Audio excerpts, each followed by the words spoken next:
শাপলা চত্বরে গণহত্যায় দীপুমনি, মোজাম্মেল বাবু, ফারজানা রূপাকে 14 মে ট্রাইব্যুনালে হাজির করার নির্দেশ।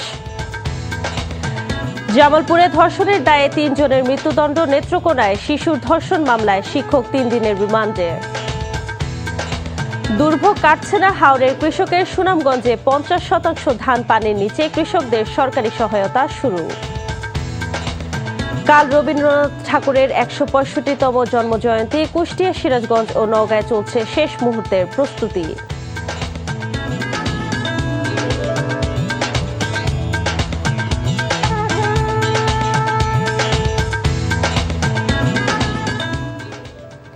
আসসালামু আলাইকুম। আতকিয়া আদিবা চৌধুরী স্বাগত জানাচ্ছি এনটিভির দেশের খবরে। ক্রাউড সিমেন্ট শিরোনাম দেখছিলেন, এবার পুরো খবর।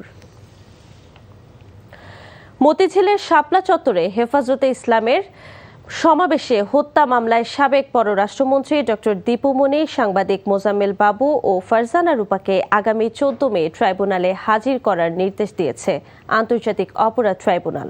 সেদিন তাদেরকে এই মামলায় গ্রেফতার দেখানোর পর জিজ্ঞাসাবাদ করা হবে বলে জানিয়েছেন chief prosecutor advocate Aminul Islam. Report করছেন হাসান জাবেদ। 2013 সালের 5 মে হেফাজতের সমাবেশে মতিঝিলের শাপলা চত্বরের সহিংসতা ও হত্যাকাণ্ডের ঘটনায় আগামী 7 জুন তদন্ত প্রতিবেদন জমা দেওয়ার জন্য দিন ধার্য আছে। ইতিমধ্যে তদন্ত অনেক দূর এগিয়েছে। 58 জনকে হত্যার তথ্যও নিশ্চিত হতে পেরেছে তদন্ত সংস্থা।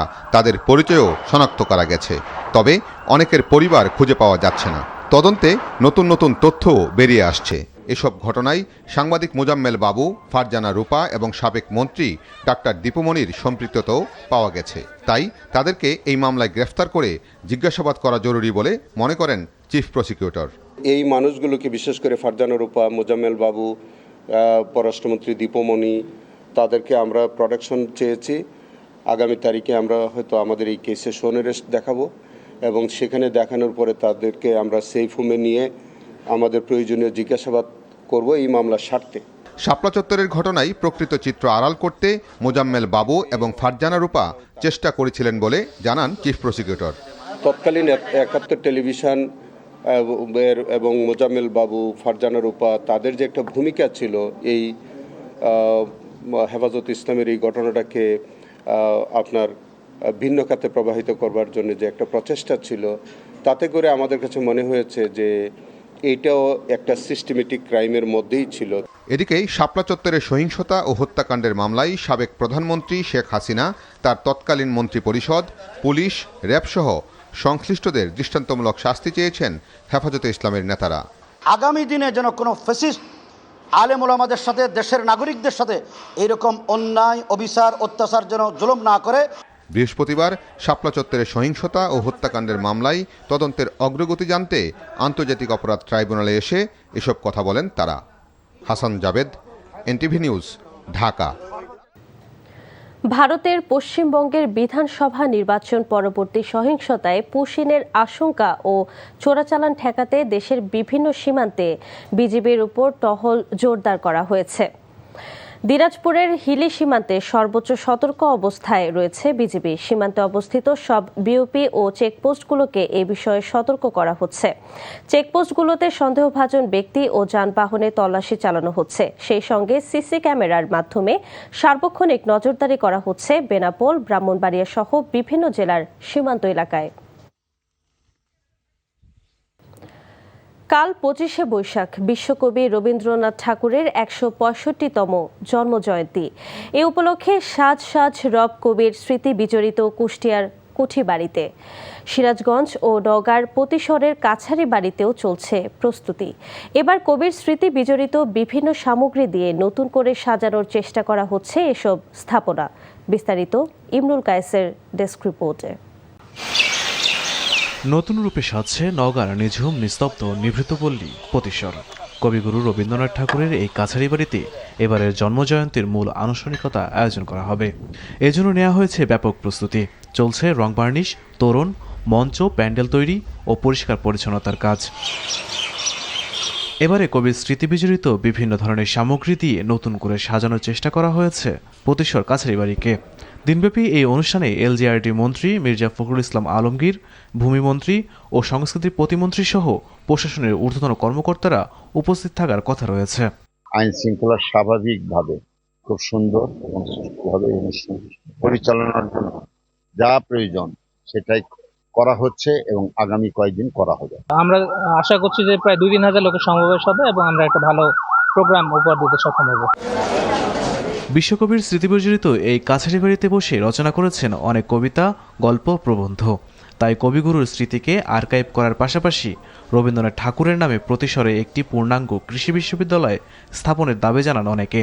আমাদের দীর্ঘদিনের যে দাবি ছিল এই সমস্ত মূল্যবান পুরাকীর্তি প্রতিসরে পূর্ণাঙ্গ মিউজিয়াম করে তাতে দিতে হবে, কিন্তু আজ পর্যন্ত আমরা পূর্ণাঙ্গ মিউজিয়াম পাইনি। বাংলা ভাষা, বাংলার ঐতিহ্য, বাংলাদেশ এগুলার সবকিছু সমৃদ্ধ করবে রবীন্দ্রনাথের এখানে আর্কাইভ যদি স্থাপন করা হয়। বিশ্বকবি রবীন্দ্রনাথ ঠাকুরের জন্মবার্ষিকী উপলক্ষে সিরাজগঞ্জের সাজাদপুরের কাছারিবাড়িতে এখন সাজ রব। এরই মধ্যে শেষ হয়েছে বিশ্বকবির স্মৃতিবিজড়িত কাছারিবাড়ি ও অডিটোরিয়ামের সংস্কার করা হচ্ছে, আলোকসজ্জা চলছে, নজরকাড়া সাংস্কৃতিক পরিবেশনার মহড়া।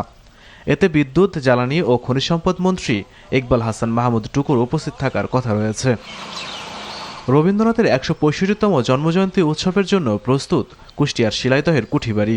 এখানে আয়োজন করা হয়েছে 3 দিনব্যাপী উৎসব, যেখানে সংস্কৃতি বিষয়ক মন্ত্রণালয়ের মন্ত্রী নিতাই রায় চৌধুরীর উপস্থিত থাকার কথা রয়েছে।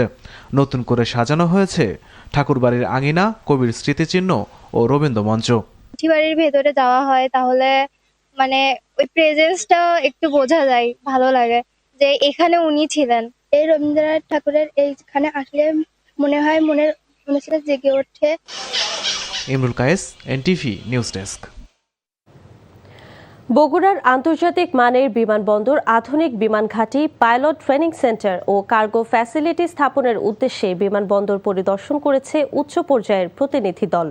সকালে বগুড়ার এরুলিয়া বিমানবন্দরে ঢাকা থেকে বিমান বাহিনীর বিশেষ হেলিকপ্টারে আসেন বেসামরিক বিমান পরিবহন ও পর্যটন মন্ত্রী আফরোজা খানম রিতা, প্রতিমন্ত্রী রশিদুজ্জামান মিল্লাত, স্থানীয় সরকার, পল্লী উন্নয়ন ও সমবায় প্রতিমন্ত্রী মীর শাহে আলম এবং বাংলাদেশ বিমান বাহিনীর প্রধান air chief marshal Hasan Mahmud Khan. মন্ত্রী বলেন, উত্তরাঞ্চলের সম্ভাবনাকে কাজে লাগিয়ে বগুড়াকে দেশের অন্যতম এভিয়েশন হাবে রূপান্তর করা হবে। আর বিমান বাহিনী প্রধান air chief marshal Hasan Mahmud Khan বলেন, শীঘ্রই উত্তরাঞ্চলে একটি অত্যাধুনিক বিমান ঘাঁটি নির্মাণ করা হবে। প্রায় ৪৫ বছর পর পটুয়াখালীর কলাপাড়ায় স্বনির্ভর খালের পুনঃখনন কার্যক্রমের উদ্বোধন করা হয়েছে। সকালে উপজেলার মিঠাগঞ্জ ইউনিয়নের ২২খলা গ্রামে এ খনন কাজের উদ্বোধন করেন পটুয়াখালী ৪ আসনের সংসদ সদস্য ABM মোশাররফ হোসেন।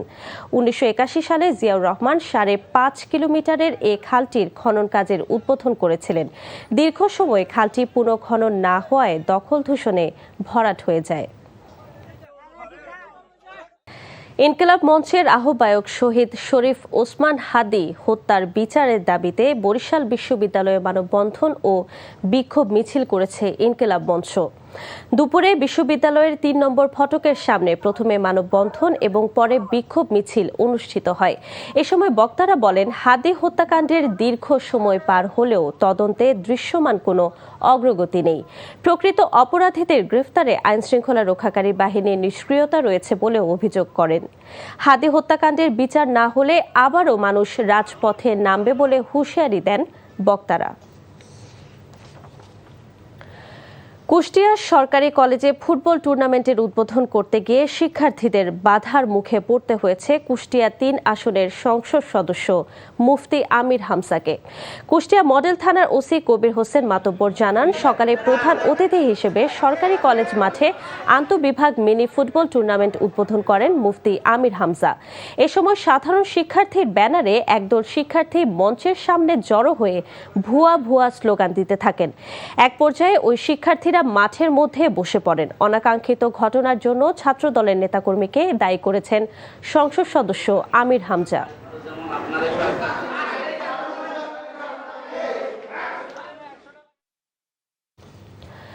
সাভার পৌর বিএনপির প্রয়াত সভাপতি খন্দকার শাহ মাইনুল হোসেন বিল্টুর স্মরণে মিলাদ মাহফিল অনুষ্ঠিত হয়েছে। দুপুরে সাভার সরকারি কলেজ বিশ্ববিদ্যালয় মাঠে অনুষ্ঠানে প্রধান অতিথি হিসেবে উপস্থিত ছিলেন ঢাকা ১৯ আসনের সংসদ সদস্য ডক্টর দেওয়ান মোহাম্মদ সালাউদ্দিন বাবু, ঢাকা ১ আসনের সংসদ সদস্য খন্দকার আবু আশফাক, ঢাকা ২০ আসনের সংসদ সদস্য তমিজ উদ্দিন, সংরক্ষিত নারী আসনের সংসদ সদস্য অ্যাডভোকেট নিপুণ রায়চৌধুরী উপস্থিত ছিলেন। গিলাফ চড়ানোর মধ্য দিয়ে সিলেটে হযরত শাহজালাল রাদিয়াল্লাহু আনহু এর ৭০৭তম বার্ষিক ওরস শুরু হয়েছে। সকালে শাহজালাল মাজার কর্তৃপক্ষের গিলাফ চড়ানোর মধ্য দিয়ে শুরু হয় ওরসের আনুষ্ঠানিকতা। পরে দলে দলে ভক্ত আশেকানরা গিলাফ চড়াতে মাজারে প্রবেশ করেন। শুক্রবার ভোরে আখেরি মোনাজাতের মধ্য দিয়ে শেষ হবে ২ দিনব্যাপী এই ওরস। এই ছিল দেশের খবরে। এই খবরের ভিডিও সহ আপডেট জানতে ভিজিট করুন এনটিভি অনলাইন www.ntvbd.com। এছাড়াও এনটিভির জনপ্রিয় সব অনুষ্ঠান ও খবরের আপডেট জানতে ভিজিট করুন আমাদের ইউটিউব ও ভেরিফাইড ফেসবুক পেজ। ৬টা ইভিনিং নিউজ দেখার আমন্ত্রণ রইল। ধন্যবাদ সবাইকে।